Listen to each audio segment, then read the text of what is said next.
దక్షిణ కాశీగా పేరుగాంచిన వేములవాడ శైవ క్షేత్రంలో మహాశివరాత్రి జాతర నిర్వహణకు విస్తృతంగా ఏర్పాటు చేయాలని, ప్రణాళిక ప్రకారం నిర్దేశించుకున్న పనులను జాతర సమయానికి పూర్తి చేయాలని జిల్లా కలెక్టర్ అనురాగ్ జయంతి సంబంధిత అధికారులను ఆదేశించారు.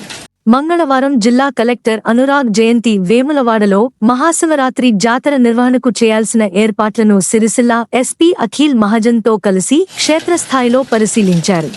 ఈ సందర్భంగా జిల్లా ఎస్పీ అఖిల్ మహాజన్ మాట్లాడుతూ, ఈసారి భక్తుల రద్దీ పెరిగే నేపథ్యంలో అవసరమైన మేర తాత్కాలిక పార్కింగ్ స్థలాలను ఏర్పాటు చేయాలని, క్యూలైన్లో భక్తులకు ఎలాంటి అసౌకర్యాలు, ఇబ్బందులు కలుగకుండా ఉండేందుకు తగిన చర్యలు తీసుకోవాలని, పోలీస్ బందోబస్తు సిబ్బందికి అవసరమైన వసతి ఏర్పాటు చేయాలని, పార్కింగ్ సమస్య తలెత్తకుండా ట్రాఫిక్ నియంత్రణకు జెసిబి, టోయింగ్ వాహనాలను సిద్ధం చేయాలని ఎస్పీ అన్నారు.